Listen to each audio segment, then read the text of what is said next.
Hello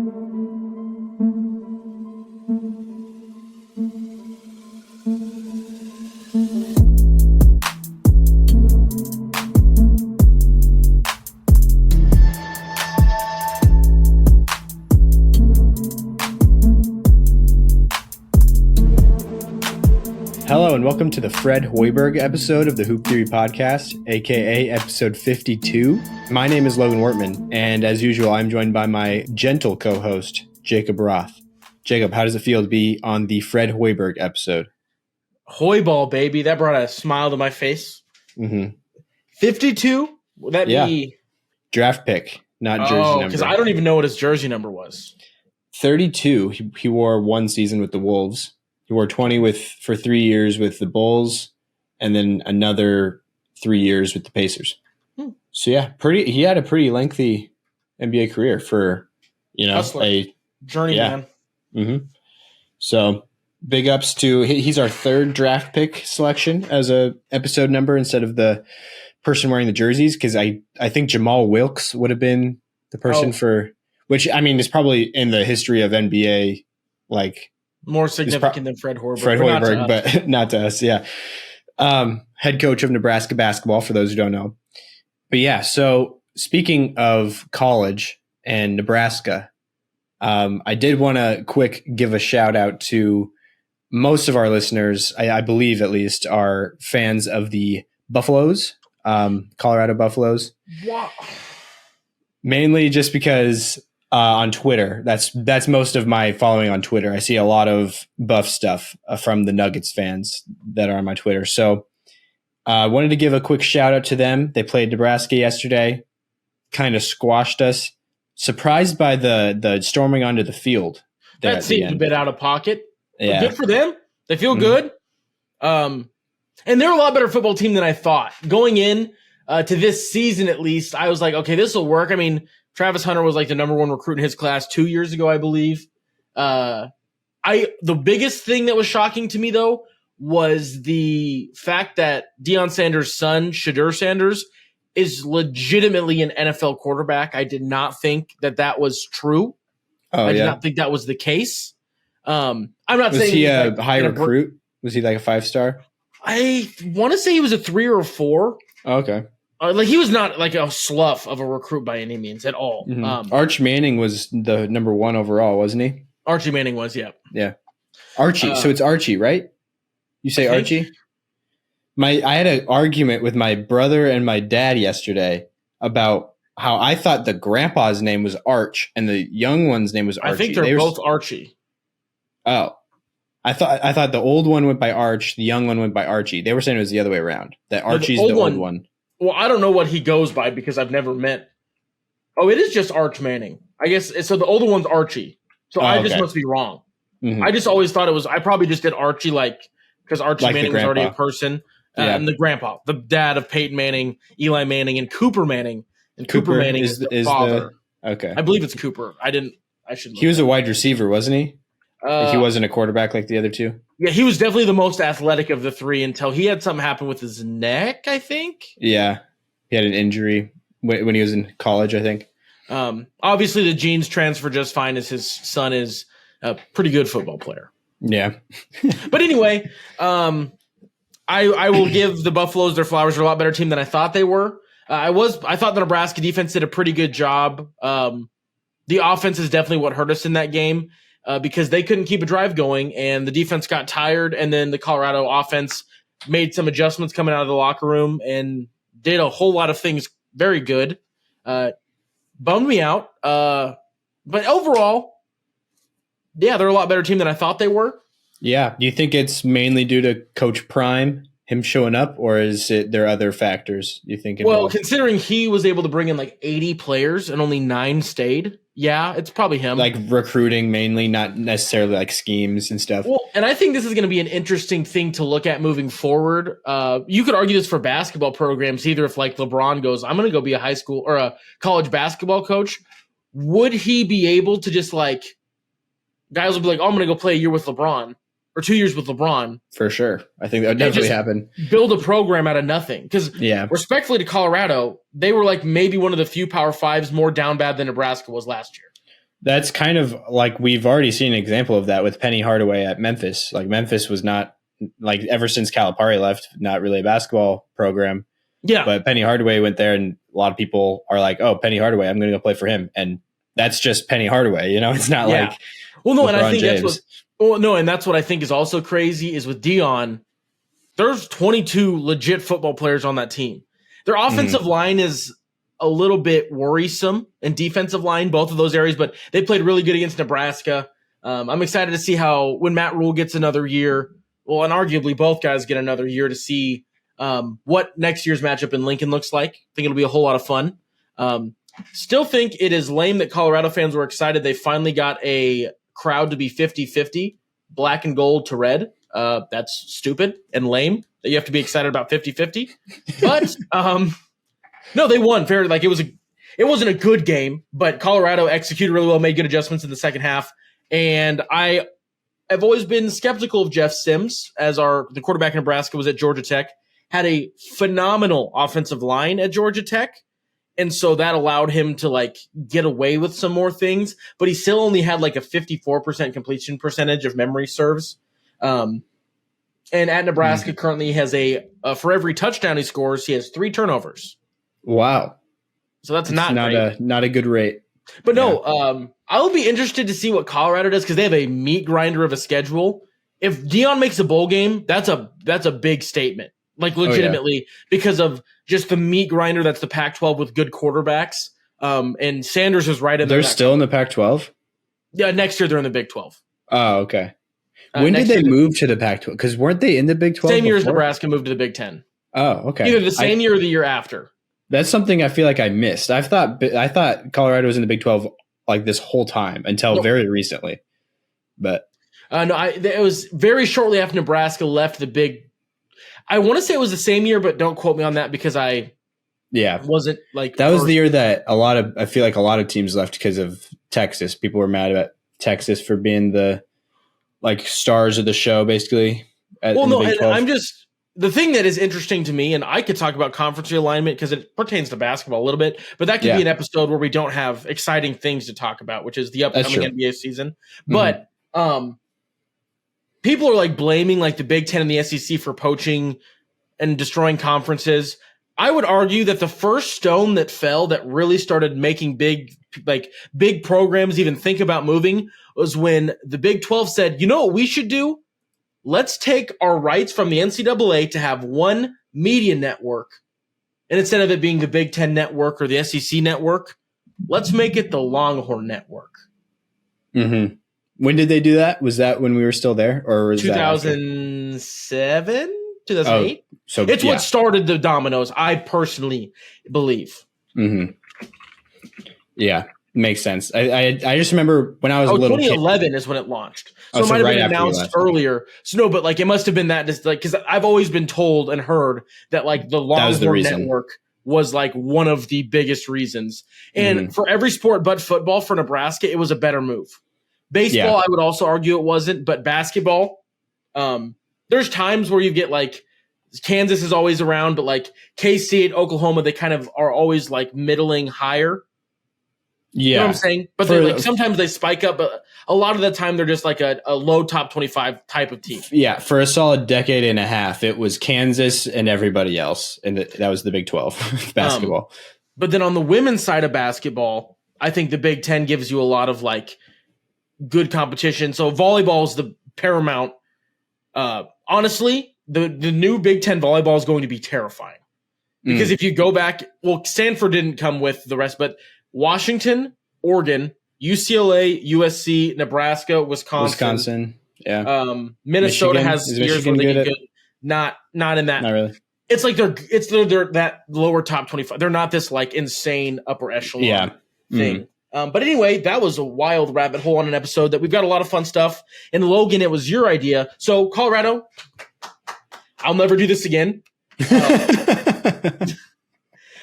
Just as much as they don't like Nebraska, I don't like Colorado Buffaloes at all. Yeah. The only collegiate fan base that I hold in lower regard is J-Skers, which are people that like Creighton men's basketball. I totally thought you were going to say something else. I thought you were going to say Iowa. Oh no, Iowa Hawkeyes. people are delusional, but it's like whatever. It's not like it's like a big giant gap, but it's Wow. no. I'm very surprised. I've just heard you badmouth Iowa like our entire lives, and Colorado Because is Iowa like sucks and they have bad corn. But do you know who really has bad corn? Brazil.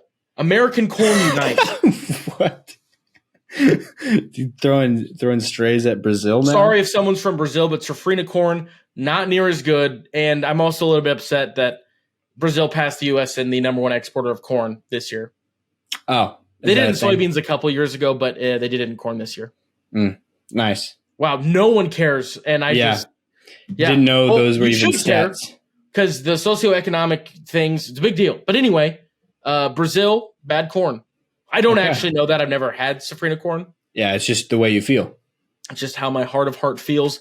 So good job, Colorado. I'm excited to see what it looks like in Lincoln next year when Matt Rule's able to shuffle little things around, see some things he doesn't like, see some things he did. But Nebraska had 8 sacks.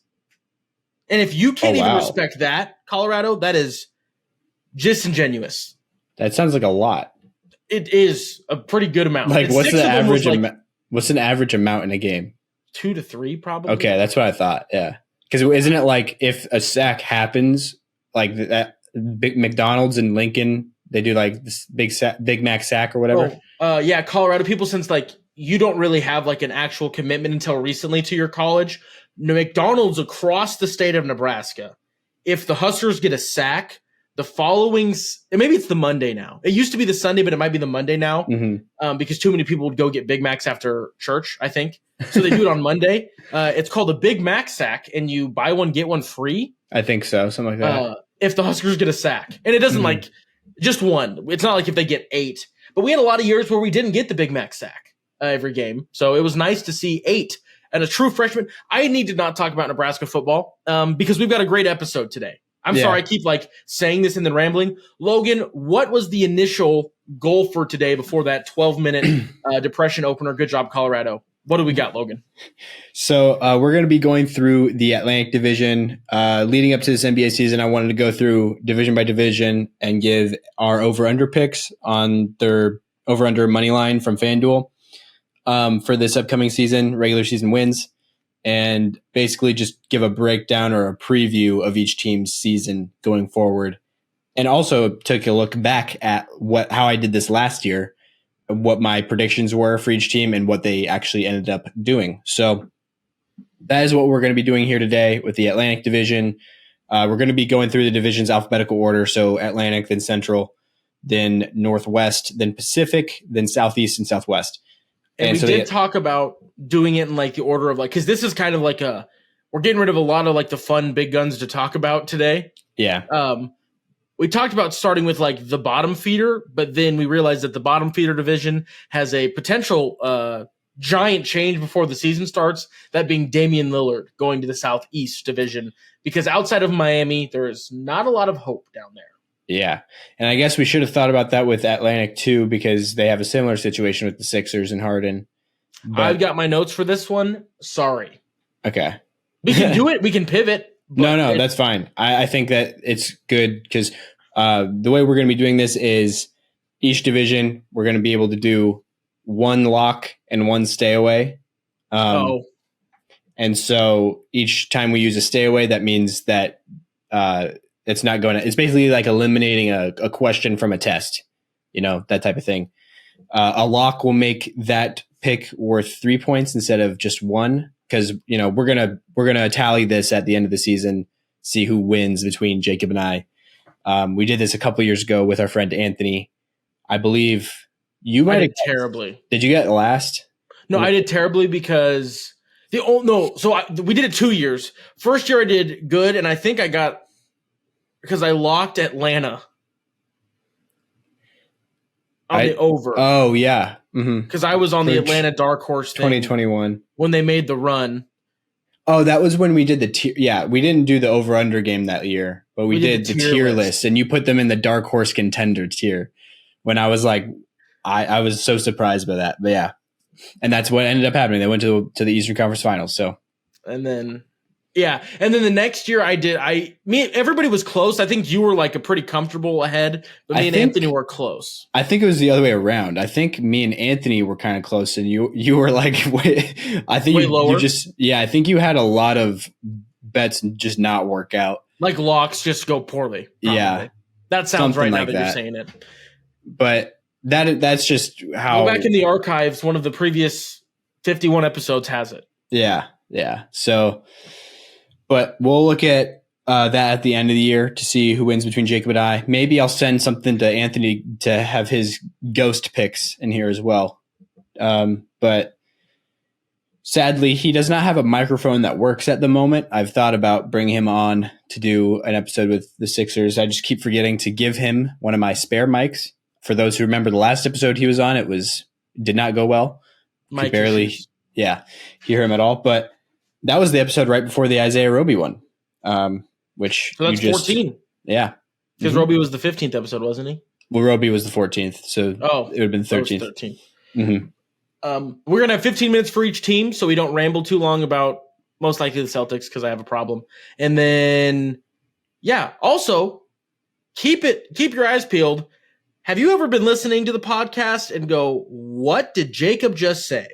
Well, we have some good news for you. There may or may not be a compilation of me confusing Logan coming up in the future. Just keep your eyes peeled to the feed and YouTube as well. Yeah, thank you for that preview or that teaser trailer that Jacob just gave. And speaking of teasers, Logan works all day doing this stuff, so go to patreon.com/hoop theory or go buy him a coffee. All the links in the description. Thank you very much. Favorite the podcast, 5 stars, because it helps us. Mm-hmm. Yeah. No, and with that, do I start the 15-minute timer for our first team in the Atlantic? I think we can do that. We'll be starting with the Boston Celtics here, going alphabetically. It has started. All right. Sounds good. So, Boston Celtics, their record last year, what my prediction for them was last year was 51-31. I did like a ceiling and floor range for each team too, because I'm a maniac. But I did 58 for their ceiling and 40 for their floor. And as I went through each of those episodes, I kind of explained why I picked ceiling and floor, like what that case scenario would look like. But they almost hit their ceiling with 57 wins, 57-25. So yeah, I was a little bit off with them. That was probably one of the more off ones I had. There were a couple, spoiler alert, that did not even fit in my ceiling to floor range. There were a couple that slipped outside of that. So, but for this upcoming season, their over-under is 54.5. And I guess we'll start with Jacob on this one. What do you think for this upcoming season? What do you see them doing in terms of their line? And what's your pick? I'm going to take over, but not lock, just over. So okay. Me and Logan didn't really converse as much as I probably should have asked Logan because it was his idea, but I had just kind of a template so I didn't get too rambly. So this should help. But I wrote for the record and result prediction, it wins in the 55-60 range, somewhere in that range of 5 wins, which is above the 54. So I'm going to take over on this one. And I think there'll be a 1-3 seed in the East, very similar to last year. Because I think that will be I just feel good about it. Some things that looking at the team more specifically, what was the biggest thing they did in the offseason? If you haven't heard me cry yet, Marcus Smart got traded to Memphis in a 3-team deal. And Kristaps Porzingis is now a Boston Celtic. The strengths for the team, I kind of had 2 lanes that I went with, because I think even with Marcus Smart still gone, it's the team's switchability is the biggest thing. And then the biggest question mark is we don't really have a point guard at all. Derek White is probably the pseudo point guard we have right now, but you'll also see Malcolm Brogdon and Peyton Pritchard get some moments at that point guard spot, but none of them are this facilitating point guard guy. We don't have that, but we have all the pieces you want around a facilitating point guard. We just don't have the facilitating point guard. So, and then also bringing you watchability scores this week is V8 Energy Plus, Pomegranate, and Blueberry, which is not only fueling my watchability scores, but Logan's energy. Yeah. That could be you, company listening. Do you have a small business or something and you want to get in on here? Email Logan, hooptheory@gmail.com. I'll stop being so commercially now. Anyway, my watchability for the Boston Celtics is 10 out of 10. 10 out of 10. All for right. me. Yeah, Jacob. This is Jacob's watchability rankings. I could do both. I feel like a genuine true watchability score for the Boston Celtics, probably like early seasons, like an 8.9. Like, how's this KP thing going to work? What's this all? And then as the season drags on, I'll be like, okay, they're just a good team that plays good defense. Probably drops to like a 7.5 from just the average everyday person. Yeah, I'd say that's pretty fair. And then also another hot take, the reason I feel strong about this regular season record thing is I think the Marcus Smart adjustment will be good for the getting KP instead of Marcus Smart will be good for the regular season, bad for the postseason. I could definitely see that working out that way with like KP missing a lot of games in the postseason the last few years. Yeah, so I feel like that they could be like really see like, oh wow, this looks like we're a lot better team in the regular season and maybe even like dabble above 60. But if KP gets hurt at the wrong time, it'll just hurt in the playoffs. And KP's not the only injury problem. That was almost another weakness. But I feel like the not having a facilitator point guard with the team built to have a facilitator point guard, problematic. But as the more intelligent basketball mind between the two of us, Logan, what do you think about the Boston Celtics? And going into the season, what are some things that you are pondering here as we just are about to hit 10 minutes left to talk about the Celtics? Mm-hmm.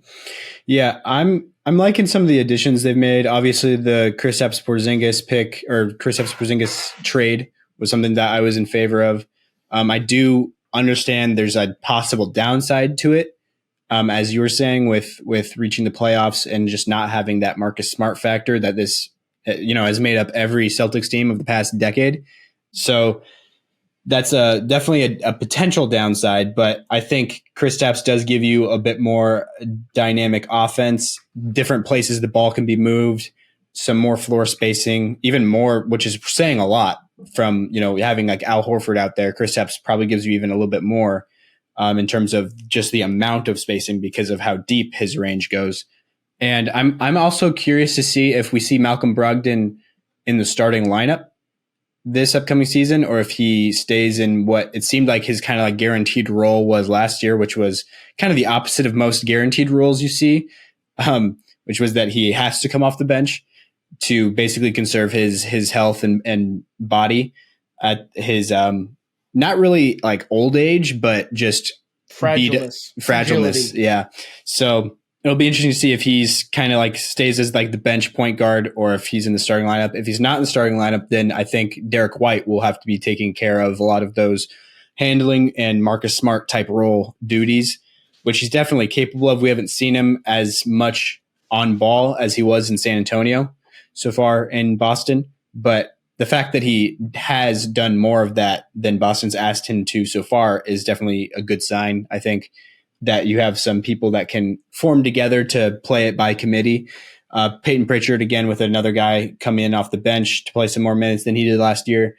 And then the guys you added, obviously we mentioned Kristaps. Then there's O'Shea Brissett, who is one of my guys from Syracuse. He's going to be like a big defensive rebounding wing, small ball center even if you need that. And then Svi Mikhailuk is a very recent pickup. Mm-hmm. And that all honestly gives you in some bench minutes and like honestly, probably if you're undermanned at some point during the season, you'll probably see him break into the rotation and handling the ball a bit. Same type of thing with Delano Banton, and Banton will give you much more than Mikhailuk or even a lot of guys on your roster. Like Banton might be one of the best defensive players on your roster, to be honest, and that's saying a lot. And yeah, so it'll be interesting to see if he is able to get some time on the floor to make that Celtics defense even more scary than it has been. And I mean, without Marcus Smart, obviously you're probably dropping down a little bit in terms of like your perimeter intimidation factor. But Kristaps gives you a lot more than you had previously just around the rim. And you keep Robert Williams in the fold as well. So you haven't lost him either. And then Sam Hauser is still coming off the bench. Jordan Walsh was a pick in this year's draft.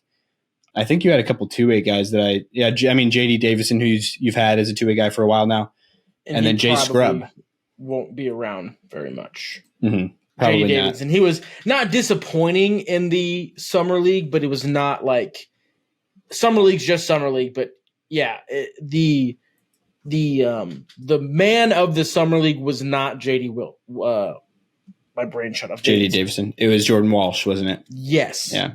He is. Boston Celtics fans love him. He's like our replacement Grant Williams in every way outside of on the court. He just because he's like this kind of quirky guy that likes like anime stuff and talks kind of unique. He's literally just Grant Williams. Seems like he just loves life. So we, Boston fans have been very like emotionally like Walsh is a guy. Yeah, he'll probably see some time rotationally, but not like the same amount as Williams did. Maybe similar to what Williams did on the way out because there was some sort of weird anger. So yeah. It looks like your roster isn't completely filled up yet either because this new CBA, for this upcoming season, they're adding another two-way spot. So each team is allowed 3 two-way players instead of just 2. You guys still just have 2 listed here on Spot Track at least. So you might be adding another one. Probably won't be much of a needle mover, but just to throw that out there. But my pick for the Boston Celtics this year, this is kind of a hard one for me. 74.5 was, or 54.5 was line, sorry. Yeah, 54.5. 74.5 would be crazy. But yeah. But yeah, 54.5 is kind of a tough one just because that is pretty high. Like, it's hard to just like feel great about an over for anybody with a line like that. But so I think I might be, which feels crazy to say because there's 2 other teams I could really feel confident about using my stay away on, but I think I might use my stay away on the Boston Celtics. That's wild. Yeah. I feel like there's one for sure. Well, I guess I don't know what their line is. I don't know what that team's line is because there's only a fun fact. There's only one time for the biggest move of the offseason I put something that wasn't a player. But anyway, we can talk about that when we get to them in a couple teams, but it'll be interesting. So this is your stay away. Yes, this is my stay away. Boston Celtics. I could very easily see them get 55, 56, or even exceed what they did last year at 57. But I could also definitely see them have like it's not a failure of a season, but they just win 53 games or 54 games, and be like the 1 or 2 seed in the East with that record. But so that's why I'll use my stay away on Boston. And that does it for the Boston Celtics. Moving on now alphabetically to the Brooklyn Nets. We're going alphabetical by location, not mascot. But so the Brooklyn Nets, their record last year was 45-37. And my reasonable prediction for them last year was 48 wins. So they reached a similar range to that. My ceiling and floor was my ceiling was 59 because that was the case of if they didn't trade Kyrie or KD and everything clicked great. Yeah. Exactly. And Ben Simmons, played well and things like that. But my floor that I had them at was 33 wins, which I believe this was the highest ceiling to floor range I had of all my predictions. Just because it was justified. There were so many question marks because they could have done that Kyrie KD thing, blow it up way earlier. Mm-hmm.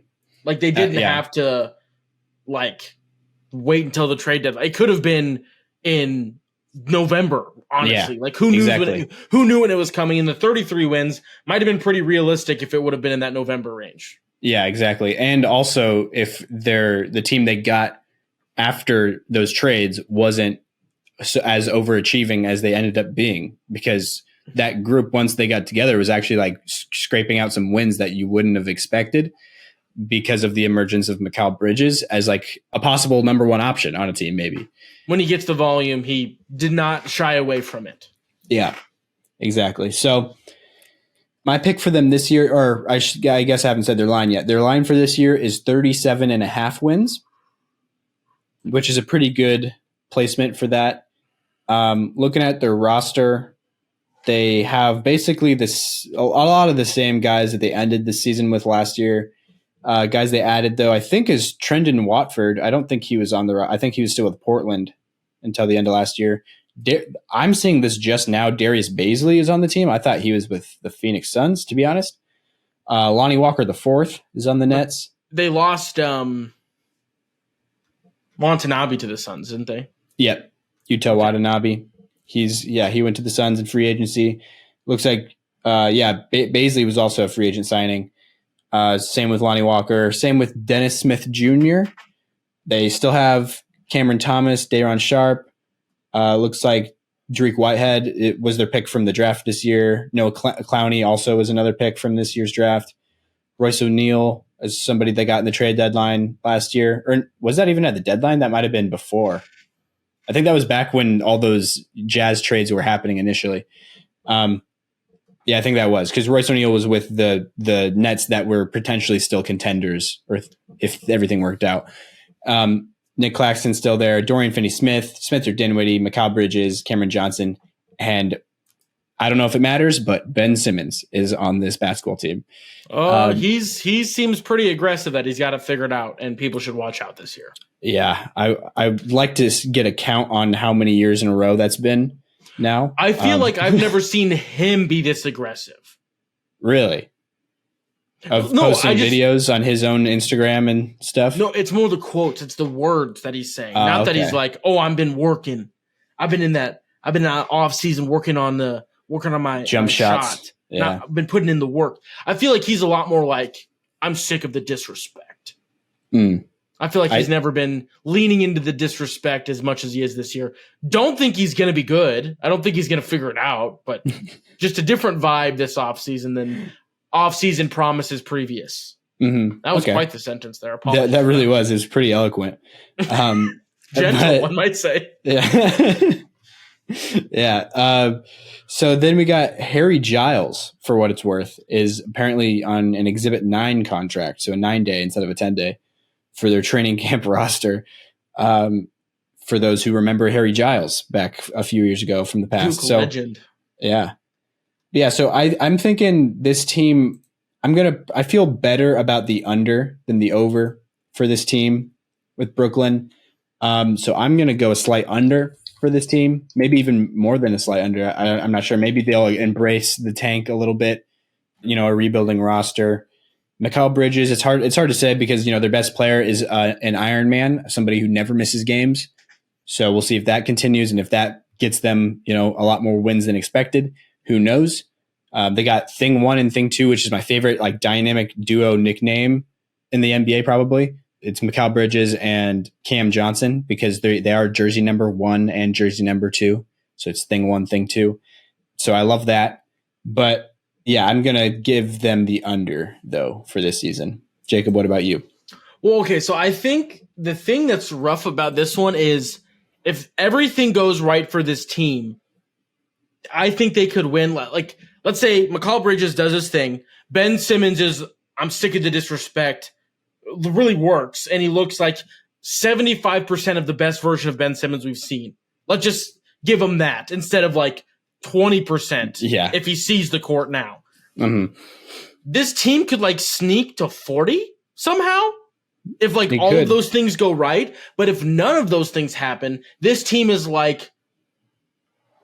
good lottery odds, not a good lottery team, good lottery odds. Mm-hmm. So I feel safer the same way you do about the under, but if the over happens, I'll be like, okay, I'll take my L. Mm-hmm. Thought about my stay away, but I just don't, there's one team I just feel like I have to use it because there could be just such an explosion in the middle of the year saying, screw it, we're starting over. But yeah. Yeah, I agree. So I have I'm just tracking. I have the under and you also have the under on this one. Yes, exactly. Both got the unders. I will make note of that as well. And so, yeah, I think that does it for the Brooklyn Nets. And moving on to the inner city rival, which is kind of generous to give that to the Nets. Actually, I take that back because the Knicks have never really been good either. But in terms of the fan base there, it's not close. Yeah, not close at all. It might be even worse than LA. I agree. I definitely agree and LA is pretty bad. There's interviews with Paul George being like, yeah, it ain't the same. everybody that works at crypto or whatever it's called now likes the Lakers, and we're just kind of an afterthought. Like we have to, like they share facilities, so we just like walk past their locker room, and you can't touch any of the Lakers stuff. And I've definitely heard way more Clippers fans. I've heard of more Clippers fans than I have of Nets fans. It's Nets fans are Kyrie or KD people. The genuine Nets fans in the wild, I've never seen them. Yeah, I've it's seen like, memes. I'm a Kyrie guy. Oh, yeah, I'm a KD guy. I've seen memes from like New Yorkers about how Knicks games are like insane, like deranged people, like, you know, that are just are there, like, who love basketball. And then in like the attendance at Nets games is just like families having like a night out. Like they're not like big basketball people. It's more just like a little entertainment thing, which I think is a pretty accurate assessment. But yeah, so this New York Knicks team, though, they won 47 games. So this is the only one so far that I know for sure, because I haven't looked through all of them, that I was wrong on my ceiling. They exceeded my ceiling for them. You thought they were going to be that bad last year? I thought I'm honestly kind of surprised at this looking back. That's what I had them picked at. Maybe we didn't think Brunson was going to be that much of a him. I think that's what it was. Brunson, I thought I was probably going to be like a sub all-star, which technically he did end up being, but he was like a legitimate all-star level player. He didn't make the all-star team, but he probably should have. If there wasn't like the guards that were in front of them, there's a lot of other seasons where he's an all-star guard because he just was. We had a conversation about this was in the playoffs, but like he's knocking on the door of top 5. Mm-hmm. And it's not like you're a delusional person for bringing it up. Yeah, agreed. So yeah, their ceiling that I had them at was 45 wins. They ended up winning 47. Their reasonable prediction I had them at was 36, and their floor was 30. So I had their reasonable prediction not that much above what their floor was for some reason. I'm not sure why looking back, but yeah, so they ended up winning 47 games. Jalen Brunson was just an engine for them all season long. RJ Barrett didn't even have a very good season, but they were still able to be a really good team. Julius Randle was okay. It was really just Jalen Brunson and their defense was like the story of the next season last year. And then they also got a lot of like, not juice, but the guys they went and got, like Josh Hart coming there was a big, like, for sure. They had night. I don't know if they started. I feel like they had a run after they got Josh Hart. I feel like they went on like because they had the big push at the end of the year. Yeah, and he magically was able to shoot threes again, which he hadn't been able to in like a year and a half as soon as he got there. So, and he's already like a fan favorite there in New York, which is fun to see. So, and he's donning a very fan favorite jersey number there from jersey number 3 from John Starks back with the 90s Knicks teams. And so, but yeah, their over underline this year is 44.5. And I'm actually feeling pretty good about the over on this one. So I did. Oh, sorry.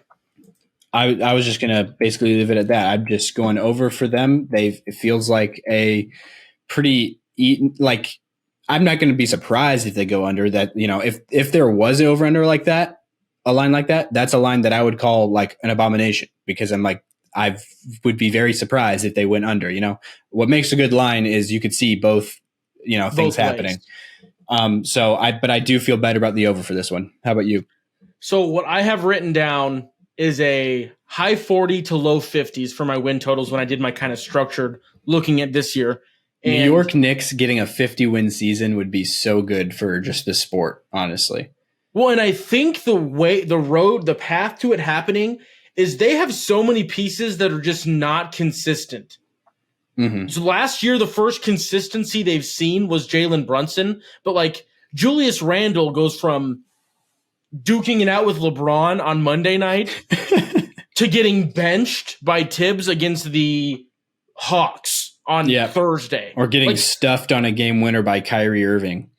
Like but they have like a lot of guys that I feel that exact way about. Obviously not the same level of polarity as the ceiling of what Julius Randle randomly flashes. Mm-hmm. But like if they get those guys to show like 80% of their like best on like with an average area, that's a scary team.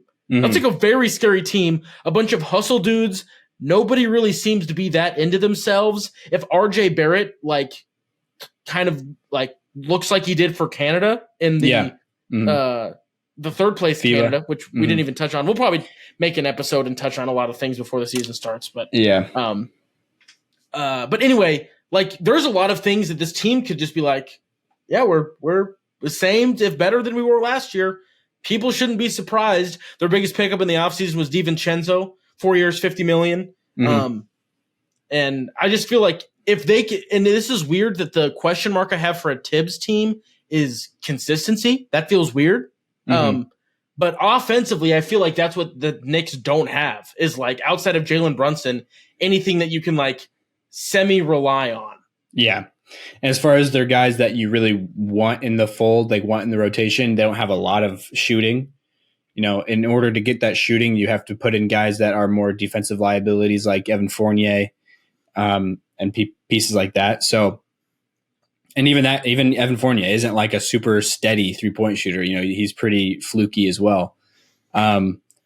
So it's kind of tough from that angle as far as being able to make it super far in the playoffs.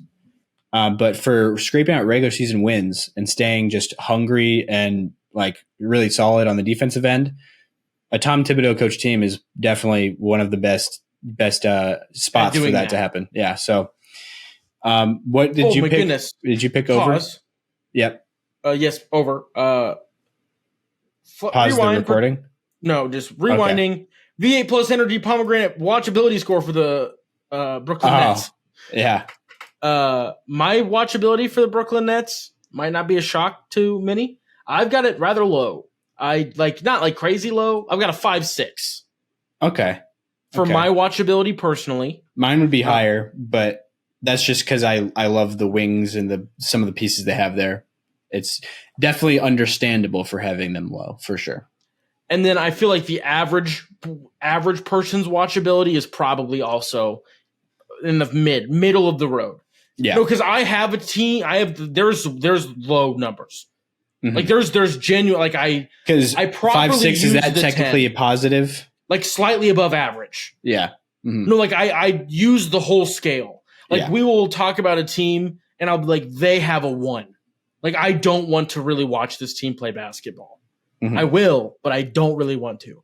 So I will use the full 10. So a 5.6 truly means slightly above the middle point of 5. Okay, and then your Knicks one? The Knicks one? Yeah. I've got them at a 6.4. Okay. That's fair as well. But then, similar how the Celtics have it's 8-9 early, 7-5 later. If this is a consistent offensive team, you could bump the Knicks up to a 7.2 probably. So 7.2. Oh, we didn't even mention Isaiah Roby. That's a big thing too. He's on the team. He might be. Hopefully, we'll see him crack into the rotation at points. He seems like a Tibbs type of guy. Yeah, for sure. With what he did in Oklahoma, and this will help him a lot with probably his main weakness so far in the NBA has been defensive consistency, and so being on a Tom Thibodeau coach team hopefully will help strengthen that aspect of his game. So that would be pretty good for him.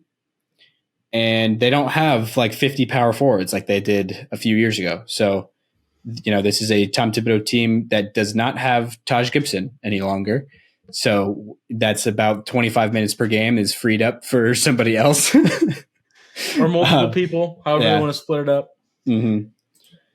Exactly. So your pick was over, though, I'm guessing, based off of how you... Yes, over. Okay. Because I have... Yeah, because I guess the very rough, vague thing I said was high 40s to low 50s. So that would be over. So exactly. I will stick with my over. And then kind of as we're to this halfway point, we've touched on some pretty good teams. Is this the best division in basketball? Ooh.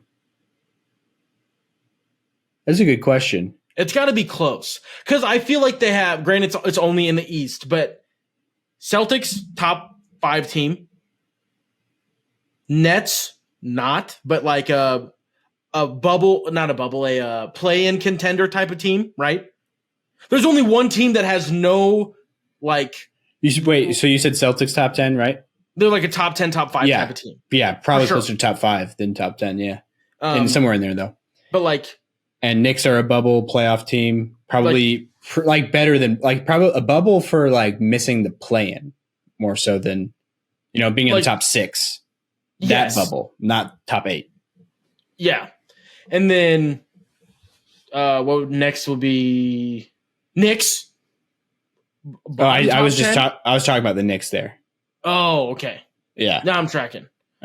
Sixers are probably top 10 into the top 10. We'll get there in a second. That's what I was saying. I was trying to go in order, but I just feel like this might be one of the better divisions in basketball for sure. Yeah, if not definitely the could best. be.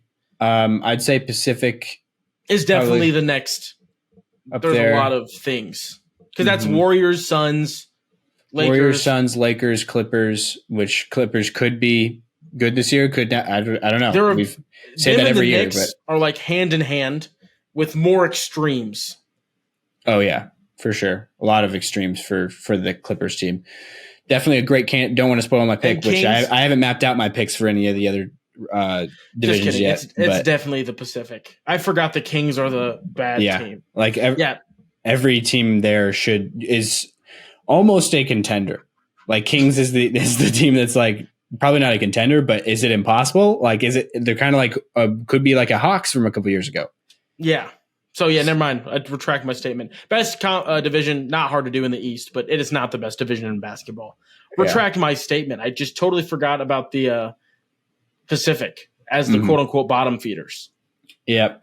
The West is really unbalanced. Like Northwest is like the Nuggets and kind of the Wolves and then everybody else.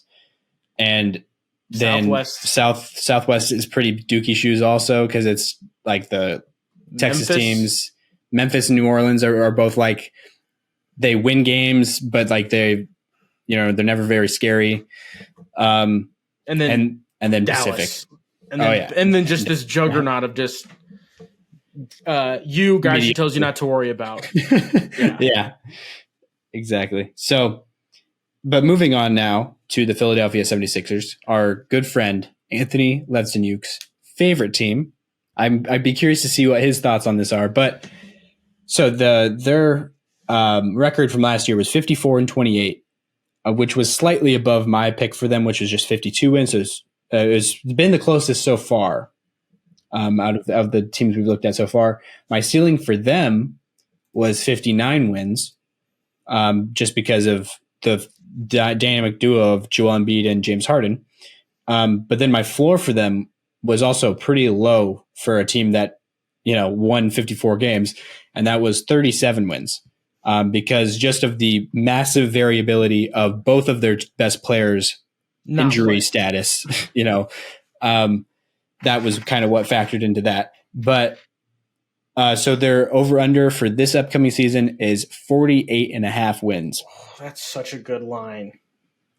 But I honestly am feeling pretty good about the over on this one, even if like Harden's not there. Like obviously if injuries happen, that's going to be a different story. But like Joel Embiid just had the best season of his career. And then he's also being slandered going into this season because of what happened in the playoffs, which understandably so, he definitely deserves some criticism, but not as much and not as far as people have been taking it. People are putting him outside the top 10. Well, that's crazy. Yeah, I know. But which we just did on last episode. I had him at 4, I believe. And I had him at 5. And you had him at 5, I think. Something like that. And I think I also acknowledged that like he's probably not 4 because I don't like the Sixers. Like my brain probably couldn't truly evaluate him without like being like but he sucks. Yeah. And I honestly wouldn't say anybody's crazy for putting him higher than we did. Up at 3. Higher than 3, I think is a little bit It's a little bit weird. To try to put him over Jokic or Giannis. Yeah, that's a little hard. Weird. But everybody else, I could definitely get down with. That's a great episode to listen to if you're kind of and want more in depth on the conversation we just had. Well, we did. It was last week, episode 51. It's a simple scroll down the feed and click play. Exactly. Yeah. Unless you have it sorted the opposite way. Roll up. Yeah. But so Joel Embiid, I think he's capable of carrying a team to close to 50 wins, as long as he has like a fine cast of characters around him, like Tobias Harris, PJ Tucker, DeAnthony Melton, Paul Reed, Furkan Korkmaz even has been a guy that's been buried on Sixers bench the last couple of years, but the last time we saw him getting minutes was like a pretty capable role player. Tyrese Maxey, who's another guy that might take yet another pretty big jump into being like a legit like second star for this team behind Joel Embiid if James Harden does not return to playing, which is pretty likely. Patrick Beverley is on this team, which I kind of forgot about. Danny Green is on this team as well, which he's back. He's back in town with the Sixers. Not sure how much he'll be contributing because with the Cavs last year, he didn't look super like the Danny Green of old, but we'll see what happens there. And then they got Mo Bamba as injury insurance for Joel Embiid. And obviously Montrezl Harrell, who has been there the last couple of years now. And then they got this other person who I don't even know. I just am noticing it now. Filip Petrusev, who looks he's only 23 years old, from Serbia. He might be on the Serbian national team, honestly. Is that the Gonzaga kid? It doesn't show his college on here. I think it's Gonzaga, if memory. He's a Zag. It says college and then says nothing after it. Oh, I thought it was Gonzaga. I recognize the name in association with Gonzaga. Yeah. But I'm definitely could be possible. Oh, yeah, and I love one of the guys that they have on, which we haven't talked about this guy yet, me and you, but he was in the draft this year. One of the guys they picked, either picked or it might have been an undrafted free agent, but he's a two-way deal for them right now. But his name is Ricky Council IV. Do you know why? Undrafted free agent. Okay. Do you know why his name is Ricky Council IV?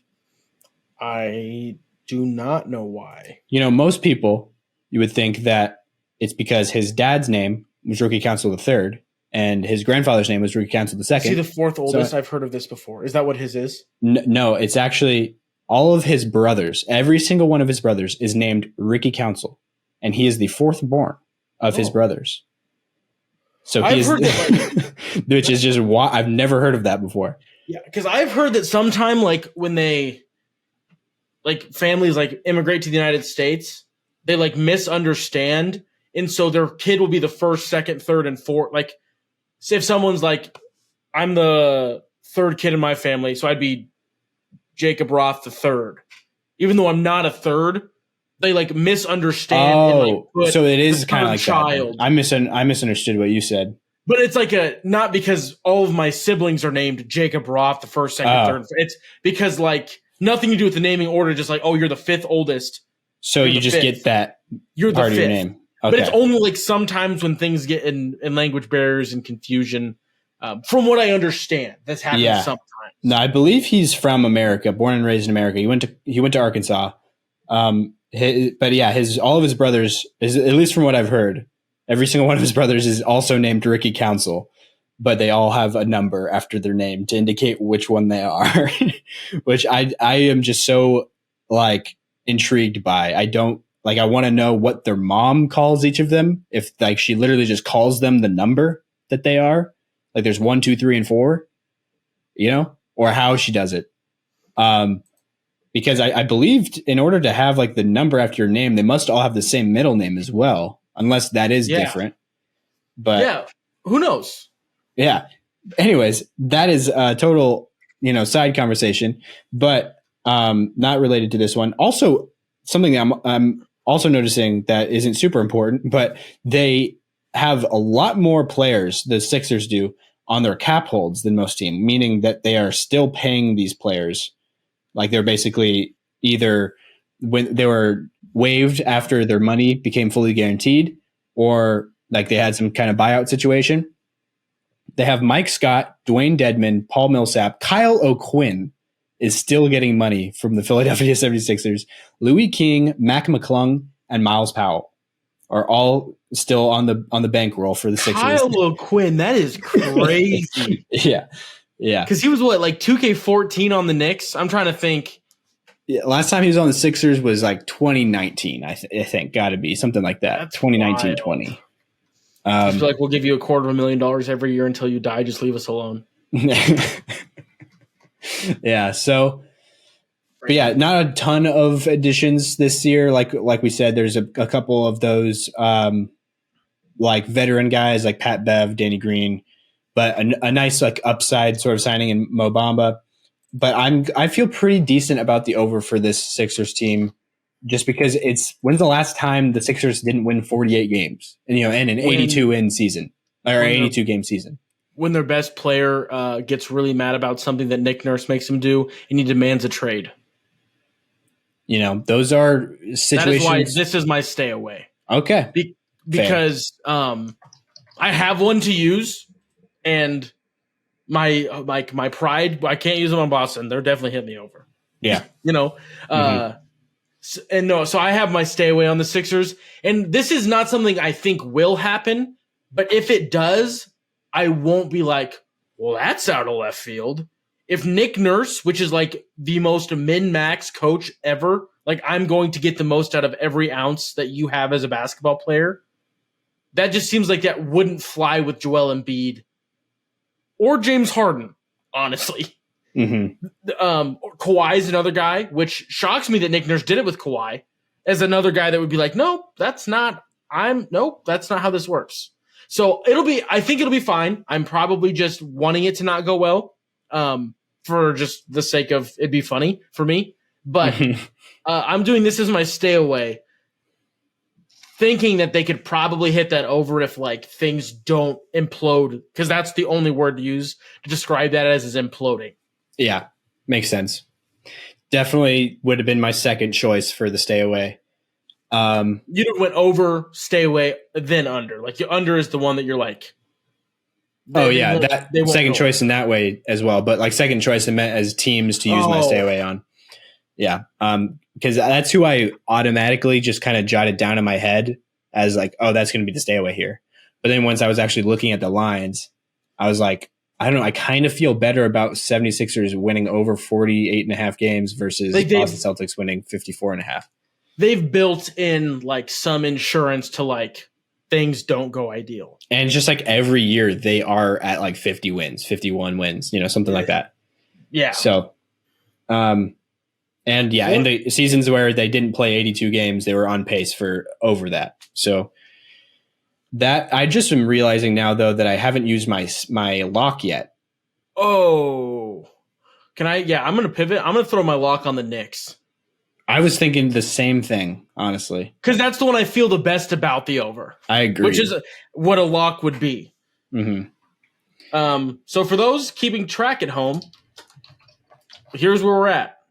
With just the Raptors remaining, we've got, for me, I'm taking Boston's over, Logan staying away. Mm-hmm. For the Nets, we both went under. Mm-hmm. For the Knicks, we're both taking lock over, which means it's worth 3 points as opposed to 1. If we get it wrong, is it -3? Yep. If we get it wrong, it's -3. So it's pretty much like I'm doubling down. More confident, yeah. More confident in this. And then Sixers, I said stay away. Logan said over. And the Raptors is where we are at now, unless there's any further points you wanted to make in the conversation pertaining to the Philadelphia 76ers with 3 minutes and 40 seconds remaining. Honestly, I think we're probably good on the Sixers. Other than I don't see them as like in the championship contender tier for this season because of all of the red flags we've talked about. But just basically another Sixers season is what I foresee happening. But one thing that I will say is I feel like the thing that has slowed down the Sixers every single year since the process truly started going was the coaching, and they finally put a Band-Aid on it. That's true. That is true. So that is the only, there's a chance that I'm glad it's my stay away and they go crazy and everyone's happy and Nick Nurse is able to reel in the big personalities and it works out swimmingly and they tickle 60 games if things go crazy good for them. That could happen, yeah. Because Nick Nurse gets just because we no disrespect to any of the coaches I'm about to name, not what the Sixers needed or what most teams need. Brett Brown, yep. Brett Brown, not ideal. And Doc Rivers, Not ideal. Excited to hear him. I would say even less than on broadcasts, though. I agree. Very good at his color commentator. That'll be because that's what he did before he was head coach. If people didn't know that, he did this previously, and he was pretty good. Yeah, I think he did it in between. I think he was with the Magic. I want to say as a head coach before he did color commentating. It was Magic.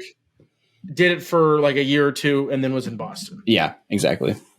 But yeah, so that's where we're at. And just like that, we are to our final team in the Atlantic. The team that is in the most rebuild mode just lost a head coach that's pretty good. What do you have to say about the Raptors? But they have added a head coach that a lot of people are excited about. Could be don't want to put all my eggs in this basket though, because it could be similar to the hype that was around Nate Bjorkgren with the Indiana Pacers. But this guy seems a little bit more established. Not just like the one thing he's done has been Nick Nurse's kind of like assistant, and Nick Nurse is like, hey, that guy's really good. Like this guy has been around at multiple organizations, and he has a lot of stamps of approval. Yeah, has been called really good from a lot of different places, not just like Nick Nurse likes him a lot. Nick Nurse is top 3 coach in the NBA. Yeah, and that is Darko Rajakovic. And so he's a Serbian head coach. Well, this is his first head coaching job in the NBA. But yeah, he's been around a lot of different places and just in the sport of basketball. And he's looked at as a pretty unique offensive-minded coach, which is something that the Raptors haven't had in a long time, which, Nick Nurse, for those who don't know, his strength is really more on the defensive end. It's not like he's a inept offensive coach by any means. Offensively, yeah. Yeah, he's just not necessarily the most inventive offensively, as he is, like defensively, he is one of the most unique, like tries the weirdest things, like the box and one on the NBA level in the finals, things like that. But they won that finals, if anybody was wondering. Yeah. It's just crazy. Yeah, exactly. And from the offensive side of the ball, he is more of like get up and run. Like their Raptors teams have been in like full court scenario but some of that could be blamed on the fact that they haven't had a lot of like offensive creators in the half court since they had Kawhi Leonard. And when they did have Kawhi Leonard, it was Kawhi mid-range post up every play like that. That was their offense. So not a lot of like unique or variability there, dynamicism, all those words. So they might be seeing some more of that with their head coach in Darko Rajakovic. All that being said, though, I do kind of feel I feel like they have a really good line this year, which is 36.5, which I haven't mentioned their previous season, which was they won 41 games, so they went exactly 500. And my prediction for them, I was pretty high on the Raptors last year compared to most. I can't remember why exactly, other than I thought Scotty Barnes was going to take like a leap up, which he did not at all. He struggled pretty badly as a sophomore slump. What were you going to say? I think a big part of it was like the concept of like, you're giving Nick Nurse just like a bunch of like athletic defensive freaks that can just kind of go do whatever. Mm-hmm. Like that was a very exciting thing to look at, and it just never really materialized into a big jump. And Scotty Barnes was like the main offensive, like if he goes, he'll elevate the rest of the offensive things around him. Cause obviously they have Spicy P, they have more OG, Fred VanVleet. They had more pieces, but like he was like if he takes a step up, it'll like elevate their just offensive abilities on top of this highest defensive potential maybe ever. Yeah. Just because of what they could do defensively outside of Fred VanVleet, where they kind of had to, but just one guy. And don't sleep on Fred VanVleet on the defensive end either, but obviously he's only 6 in terms of the tall, switchability. That's the more what I was talking about. It's like, there was like, are the Raptors going to be able to just be like, who's ever closest to you when the ball switches possession, that's your man. Yeah. Like they could just do crazy stuff like that. And it just didn't work out. Yeah. Now they're kind of shifting away from that, building a little bit more traditionally. But like you were saying in the past, it's been like all wings and Fred VanVleet. That's been their offense or been their lineups. Now they have another point guard in Dennis Schroeder, and they have Jakob Poeltl down there at the center, which is very traditional, drop coverage, rim protector, kind of like a Brook Lopez, that type of thing. But like it's not like he can't switch at all onto the perimeter because he has good defensive instincts and everything like that. But he is like a 7'2" lumbering big guy. So he's definitely going to be probably wanting to keep him in pick and roll coverages, keeping him in the drop, keeping him drop back towards the rim, not really coming up and switching onto guys on the perimeter, trying to keep up with them with his foot speed, but more just trying to protect the basket. So they're building a little bit more traditionally now. Pairing him in the pick and roll with Fred VanVleet was awesome. With Dennis Schroeder, it doesn't sound like much of a like go-to offense as much, unless Dennis Schroeder plays like he does on Team Germany in this upcoming Raptors season. So, also, once we're done, I've got a rant to do. Okay, about Team USA, I'm guessing. FIBA. No, it is about the reaction. Anyway. Okay, sounds good. But so yeah, my prediction, I didn't say what my prediction was for them last year. I had them at 46 wins was my reasonable prediction. They won 41, so it wasn't too far off, but it just 46 seems like a lot. It also felt like a really bad 41. I did not think they got to 41 wins. Oh, really? They had a pretty good season. The people were kind of picking them against, like they're picking them to come out of the play-in and be like, I do remember make some noise. Now that you're saying it, but they had my ceiling for them was 54 wins. Floor was 34, so I did have a pretty big range on them. But yeah, this upcoming season, their over-under line is 36.5. I will ultimately probably lean to the under on this one. I don't know if that's just me wanting to be like mathematically even and give like 2 overs and 2 unders and a 1 stay away to like, each of these teams. But that's just kind of where I'm leaning right now is a slight under. I could definitely see it going either way. This was probably my top 3 team, the third team for using a stay away on was the Raptors. So yeah, Jacob, what about you? What was the line? 36.5. 36.5. I'm also going to go under. 46. Okay. Because my thought process is there's been trade rumors flying around about OG and I agree. Yep. That's a big part of it. Spicy P. So like if one of those pieces leave, and if those pieces leave, they're not getting a guy that'll improve their standing. They're getting assets back. Yeah. They're not going for a win now type of move because their window is still pretty young. Agreed. Hypothetically, if their next core they're trying to build around is centered around Scotty Barnes. Barnes for sure. And they just drafted Grady Dick in the draft. They also just added Jalen McDaniels in the offseason, who's another pretty young piece. If this is the next core they want to build around, getting assets that can help as opposed to making them better now doesn't make any sense. So I think the under just as like I can't use my stay. I don't have anything else. I'll go under more because I feel not confident, but the trade of a big important piece isn't like a crazy idea. Agreed. So that is where I'm at with the Raptors. But man, I'm terrible at this watchability score thing.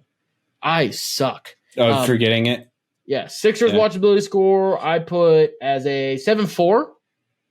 That's very generous. I thought you would be a lot lower on the Sixers. Just even when things are working well, like Harden and Embiid just shooting 15 free throws a game, Sure.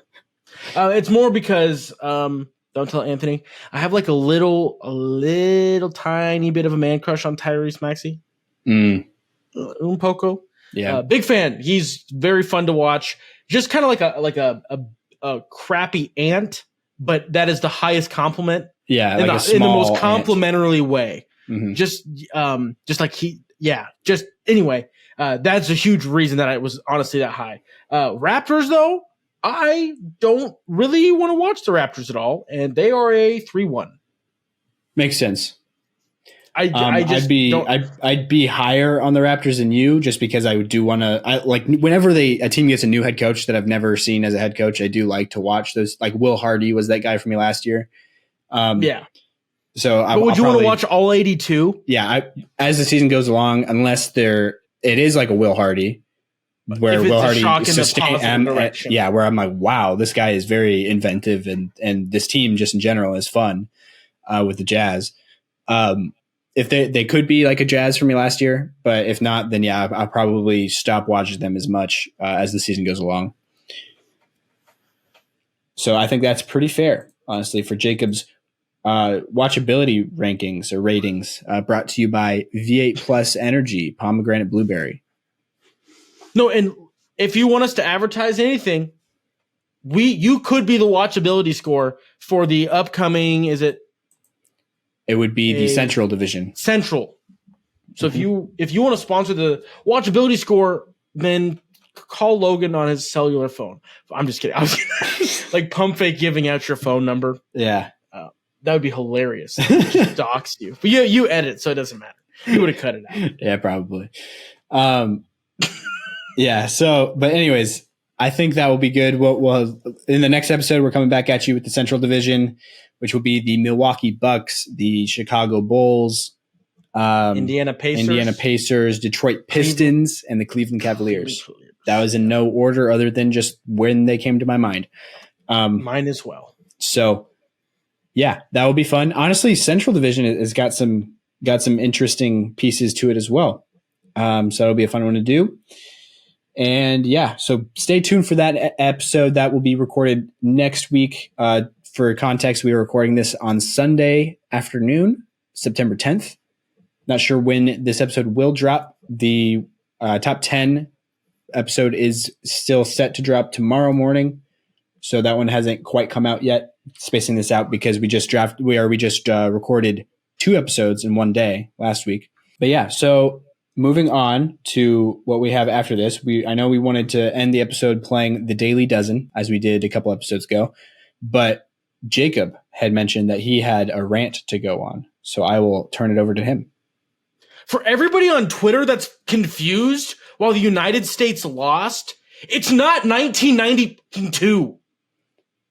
Yeah, the world has caught up. Also, we don't have the same type of team we did in '92. We're not sending Michael Jordan. Players don't always play from the United States. Our best player on the United States team is not like our best players are not in the top 10 of best players in the world right now. Yeah, but like you look at the top 5 players in the NBA, and we talked about this in the episode that's going to drop tomorrow or in the past. I don't know. It's like 50-50 United States to international. So when Boston legend Daniel Tice and Boston legend Dennis Schroeder both have like the game of their lives and the U.S. loses in a close one, don't be like, can you believe the United States lost a game of basketball? And the thing is, what helps with making teams that people often overlook is people who know how to play their roles. That's a very big detail. Like, you want to know why Brandon Ingram had a very crappy run for Team USA this year? Is because he's never had to play as a role. Like that's not like one of the main guys on the team, like one of the top 2 guys getting touches. The people that you did see thrive this year, Ant is the only one who did not change his role from what he does in the NBA to what he did on this team, which is I'm the guy. So he didn't have a role change. Everybody else, though, that did have a role change that succeeded in that were guys like Tyrese Halliburton that have played a role before. Yeah, guy exactly. Reeves, who is Austin Reeves, has been every role you could think of so far in his young career, almost to a comical level. Yeah, like everything. Josh Hart, which is just like he might be the only one that's not changing his role. Him and Portis are like playing the same thing that they do in the NBA. But like Paolo changed his like archetype on 2K a ton. So that's the tournament. That's one guy that I will say we have not seen role change, but he did in this context. We did see him change his role for this tournament for FIBA. But anyway, Germany has like, we've got 3 guys or 4 guys that are in the NBA. Those are our go-tos. The rest of us, what do you need us to do? Serbia, same exact thing. So, yeah, it's just irritating to me that they just saw, U.S. lost in basketball? Well, it's not like in the good old days of 1992 when the United States sent the 10 best players in the world to go play against literally, teams that were like, what's a basketball? Literally 11, you want me to go? 11 Hall of Famers. And like most of those are like legit, like pantheon, like Michael Jordan, Magic Johnson, Larry Bird, Charles Barkley. Like just all 4 of those players have won MVP. Dave Robinson, there's a 5th MVP right there. Patrick Ewing has been close to winning an MVP. If the center position wasn't the most loaded thing of all time, all of those guys are like top 5 in their position in the history of the sport. Yeah. So it just irritated me. Just like Karl Malone won MVP. I forgot about him. The United States lost to ... Germany. Was it the best game? No, it was a sloppy, terrible game, proving that Steve Kerr, maybe not that good of a head coach.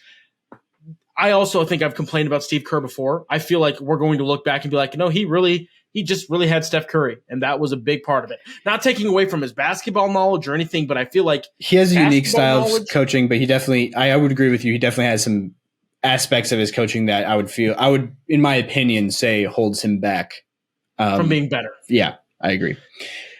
It just irritated me. And it was people that don't know ball, and I don't really know ball. I know ball more than most, or than some. But I was like, you just don't know what you're talking about. Yeah. Got me fired up. Anyway, we can go to something happier now, unless you would like to add more. I would like to add, just because I feel like we didn't mention everybody when we were talking about shapeshifters in the role. Mikal Bridges, another great example of somebody that's had to shapeshift roles. He had a great tournament in the FIBA play as well.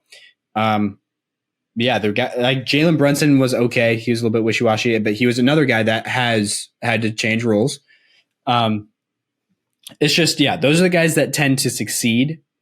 The guys that don't are like Brandon Ingram and some guys that are expected to, like, when they come in, they're like, I'm going to be getting a lot of touches. I'm going to be the one, doing this and that. And they just don't really know how to be a complementary piece to other players who are playing that role instead of them. That's just kind of what happens sometimes. And other countries that have a lot of synergy, a lot of chemistry, a lot of like years under their belt playing together with these same guys. Because they're the best. There's only like 15 guys in their country that can play at this level. So they've started in like U14 and it's the same bundle of people. Yeah. Yeah. And they have a lot more like ingrained, like culture wise, like their basketball school type, whatever you want to call it, like the way their style of basketball, their philosophies are much more like nailed down. Yeah. And consistent. So there's better teams. Like they are better at being a team than an assortment of random players from all over the USA. But the US probably had 5 of the 10 best players that played in the tournament. They were just not a good team as a unit. Agreed. It just got me fired up. They didn't have the number 1 guy or the number 2 guy in the tournament, but they had 3 through 6 probably. Also, Dylan Brooks, shout out to you, guy. Do you see this? The third place game? Yeah, I did. 39. Yeah. I almost want to just call it a 40 burger just because it was pretty much there. Yeah. I've been higher on him getting the bag that he did than most because a lot of people were making jokes about how he was going to be in China, stuff like that. Never thought that was going to be the case.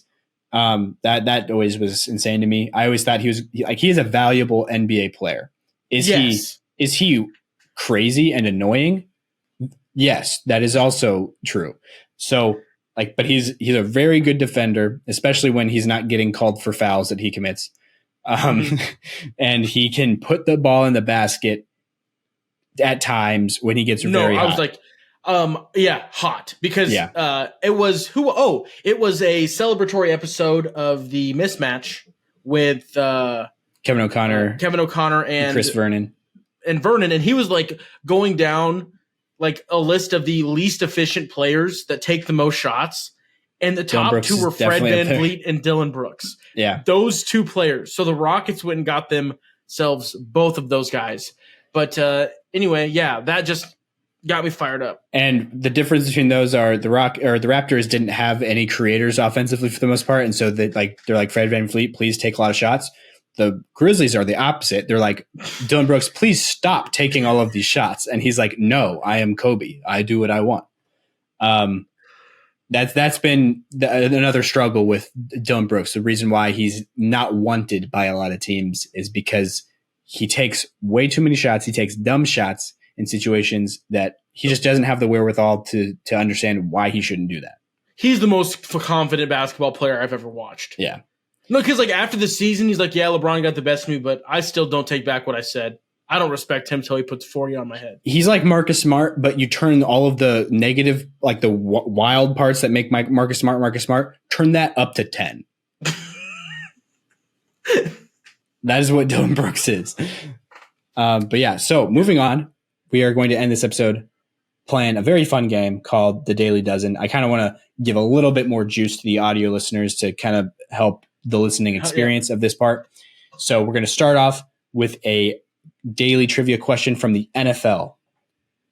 So we'll do that one now. And that is, Jacob, you want to go ahead and read this one? Yeah. Dwayne Rude was infamously penalized for throwing his helmet as the time expired in a 2002 Week 1 game, allowing the Chiefs an extra play where they'd kick a game winner to beat what AFC team? No clue. Not an NFL guy, not a football guy in any way. You want to take a guess? Beat what AFC team? This is another thing that's always annoyed me about other sports that aren't the NBA. Why do they divide the conferences the way they do? I never know. Like other people just throw around, they know what teams are in each conference. I have no clue because geographically there's no help. There's no guide, NBA, it's easy. You can just think about where they are and that's where they are. But okay. This city has an NBA team that is in the East. Okay. Eastern Conference, but it's in the AFC in football. Cleveland. Is that correct? That is correct. I believe that it was Cleveland. Dwayne Rude played for the Cleveland Browns. Okay. I think he was more known as a Viking, but I believe the Browns is the team that he screwed over and they lost like 40-39 or something like that. That was weird because is Cincinnati in the AFC? Yes. Okay, that was the first team that came to mind for some reason, and I was like, they don't have an NBA team. So then I just went to another Ohio city that has an NBA team. There you go. This is going to be the hardest for sports logos. Okay. It's like sports logos. So it's the logo for Super Bowl 37, and it's asking which Pacific time zone city where the Super Bowl was played based on the Super Bowl's image. Oh, okay. 37 would have been in 2000 and that looks like Seattle to me, right? But they wouldn't have played in Seattle yet. I'm going to guess it's so the NFL, like you have to be warm enough in February. They don't let you have to have an indoor stadium or you have to be in a nice place. So the San Bay? Francisco is what I thought. Yeah, I'm thinking the Bay. Candlestick Park is where it would be at. Okay. The Bay sounds right to me. Could be maybe south of that, maybe down in San Diego. San Diego would have had a team at this point because it's 37. So that'd be 2002 Super Bowl. 2002 questions. Yeah. Or so South San Francisco is another option here. So it could be like Oakland even. Is that an option too? Yes, but I don't. The Oakland, I feel better about San Francisco because Oakland's field at this time was shared with baseball. Okay. So it had like baseball on it and it kind of sucked. Gotcha. Wasn't San Francisco, but we have a chance for a double dip later on. They let us put another guess for a question. Mm-hmm. Sports stadiums. As of the 2023 season, what NFC team in the NFL plays at US Bank Stadium? NFL is getting a lot of love on this opening Sunday. This is the Minnesota Vikings. Recently, actually, there was a big tax discussion with the city of Minneapolis, and the Vikings paid off the stadium, saving the taxpayers of Minnesota like $23 million in interest. Wow. That sounds like cool. A big number. Brands and products is the next. So it gets out of sports now. It's kind of random stuff. Yeah. So this multinational tire manufacturer, which also makes golf products, was the sponsor of the Super Bowl halftime show from 2008 to 2012. So Super Bowl halftime show sponsored before Pepsi. So they make tires and they make golf products. Something that comes to mind, I don't know if it's right, it might be dumb, but Goodyear? Is that who it is? I can tell you who did them, but I don't know if I know. Like you don't know the brand? Goodyear feels fine. Yeah. I have no idea. Let's think of just tire brands. Yeah. Michelin, Bridgestone. Bridgestone, because they have those commercials. Right. Yeah. Because they have remember they used to do the commercial where it was like the Bridgestone and it was like a basketball that was made out of the Bridgestone tire and the golf stuff made out of the Bridgestone tire. Okay. That does sound right. Awesome. So this is Celebrity Mashup. Benedict Cumberbatch, maybe? I don't actually know. The middle guy is Billy Ray Thornton. I don't even know who that is. What's his name? Billy Bob Thornton. This might be the first one that I don't know either of the. Okay, I think it's Bill. So it's Celebrity Mashup. For those that are listening, is like they just take two celebrities and mash them together. I'm almost positive the center is Billy Bob Thornton. I think his outside is the stepdad in Hot Rod. That is way more famous than that. It's like a mobster guy, not Al Pacino. It's I know who you're talking about. I saw his name somewhere recently. I don't remember his name, but I don't know. That might be him, I guess. I was thinking, like, I honestly was thinking it was like Al Pacino or Robert De Niro or something like that. I'm good with Al Pacino on the outside. It's like a longer hair. Yeah. Oh. It was Al Pacino? There we go. It was Al Pacino and Billy Bob Thornton. Okay. In 2002, this beer brand launched a famous commercial called Here's to Football, with such lyrics as I love football and TV, as well as and twins. I love football on TV. Yeah. Yeah. And twins. What? It was like a song thing. Okay. I have no idea what this is. Do you know what it is? I'm sure it's because it's Coors. I'm sure it's because of the opening it's NFL Sunday. Yeah, so that's why it's just all football. Right after the Saints won Super Bowl 44, CBS debuted this reality show where a person with an upper management position disguised as an entry-level employee and discovers company faults. I have no idea. Doesn't look like there's an NBA question on this one. Well, I think it might be. They might have gone because they're all football. Wait, what was it? Did you just type Undercover Boss? Sorry, I forgot to say it. Oh, okay. Undercover Boss was the answer to. Oh, I remember that show. But apparently it debuted right after the Saints won Super Bowl 44. Okay. A 2015 NFL-related movie, Concussion, starred this actor who took home Best Actor at the Oscars in 2022 for a different sports movie in this lead role, and he would like you to keep his wife's name out your effing mouth. Yeah. That would be That's not William part of the Smith. question, but that was the extra little pizzazz I added. Yeah. Yeah, so this was just okay, I might be able to help with this one. Okay. Performing songs such as American Girl and Free Fallin'. Yep. What band headlined the Super Bowl halftime show in 2008? Tom Petty and the Heartbreakers. R.I.P. So now we get another chance for the where was Super Bowl 37 played? Not San Francisco. Do we want to try Oakland? I feel like they would not have played it at the Coliseum. Could be Oakland. Could be San Diego. Does San Diego also do like lighthouses? Is that like Seattle? Seattle isn't like cold in the winter. Seattle's like a very moderate, like year round, because it's so like, that's like what like rainy all the time. Like it's basically it's warmer in the summer than it is in the winter, obviously. But more than like almost any other place in the world, it is like the same temperature year round. You know what I mean? Like it does not snow very often in Seattle. But does Seattle? Okay. But I'm just putting that out there. I don't know if that helps at all to the conversation. But San Diego definitely could be. It's just the lighthouse thing is so like Seattle. You know what I mean? That's why I'm thinking of that. But San Diego could definitely be another one because they are very famous, like for being a port city. That is why they had the nickname of the Clippers back when that team was in San Diego. They were the San Diego Clippers because of the ships in the bay called the Clippers. Let's go San Diego. Okay. Damn. And it is San Diego.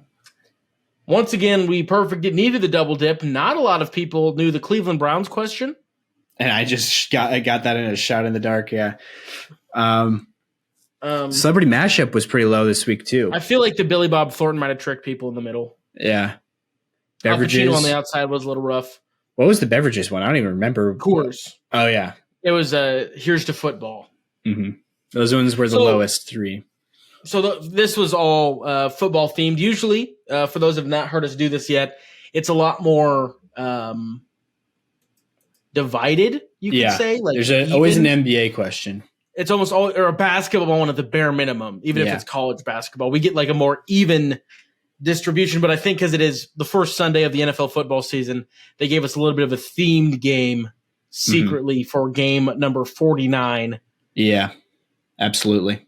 But we did good once again. For sure. That, I think, will do it for this week's episode of the Hoop Theory podcast, Fred Hoiberg episode. Shout out to Kisi Tominaga. Yeah. And Nebraska basketball, honestly. We should have probably talked about that because it's the Fred Hoiberg episode. Doesn't matter, though, because we're out of time. But yeah, sorry, Logan, I cut you off. No, that's all right. Thank you guys for listening. Like we said earlier, Jacob so eloquently put earlier, check out the Patreon page at patreon.com/hooptheory. Same with Buy Me a Coffee. All those links to all these things should be in the show description as well as the episode description, wherever you're listening to this. I've also recorded the first vlog for those that are the did you? Patreon subscribers for my Path to a Marathon. Okay. For those that don't know, I'm like a 315-pound person, and I'm going to run a marathon. And I've started my training. This was more of a diet, food-focused episode of this vlog. It's like 2 minutes long. Okay.